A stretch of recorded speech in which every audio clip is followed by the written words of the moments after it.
Yeah, great stuff. Thanks very much. So, my natural writing is either limericks or sonnets. Do a bit of both. Overheard at a Welsh wedding. The bride's wearing ivory brocade. It's the best dress her mam ever made. And the groomsmaid said, look, I'm running a book. How soon till the bridesmaid gets laid? The bridesmaid looks awkward, in limbo. Oh, that dress makes her feel like a bimbo. It's a hell of a shock seeing her in a frock. She's always in jeans back in Grimbo. Now, that's the bride's grandmother, Marge, a woman both bossy and large, saying, go on, dance with Reese. Reese, here's my great niece. Do you hear that? The girl said, yes, Sarge. At weddings, you can always depend on scandal. Now, where's the groom's friend? With that bridesmaid he went, behind the large tent. Oh, so he won his own bet in the end.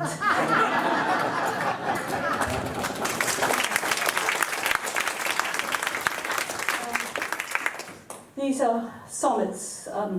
They're persona sonnets, so they're not all me. Well, none of them are me. And it's based around 1596, which is the year, as you may know, that Shakespeare's son died.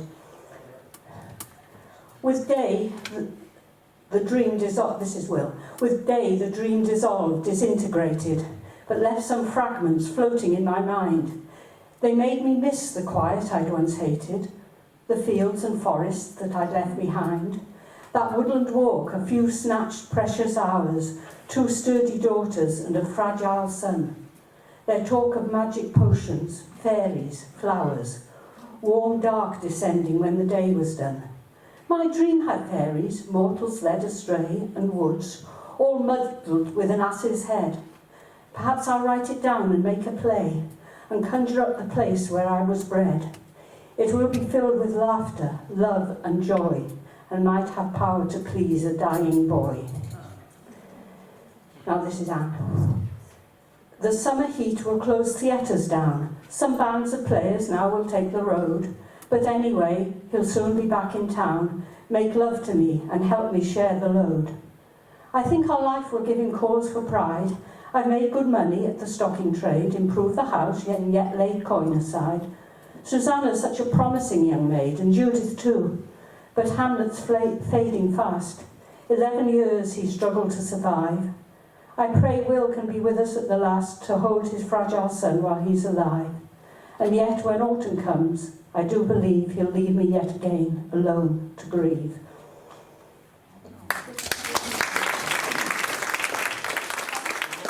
Right, okay.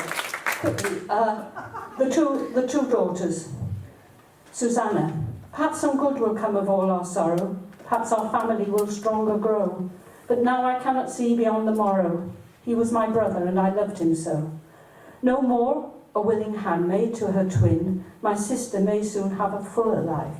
Our parents mourn as do our wider kin. A death works well to cover family strife. My father loves us all, and yet he will go. His craft pulls him to London far away.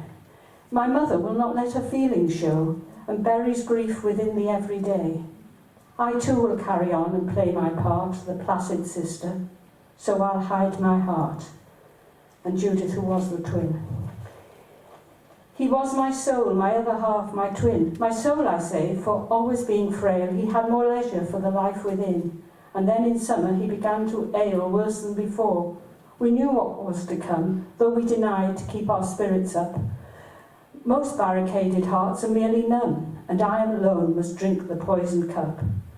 2 lives within one womb is perilous. It seems that only one will thrive and grow, the other weakens. So it was with us. It was my health and strength that brought him low. If in the future I am mother, wife, I'll not forget to whom I owe my life.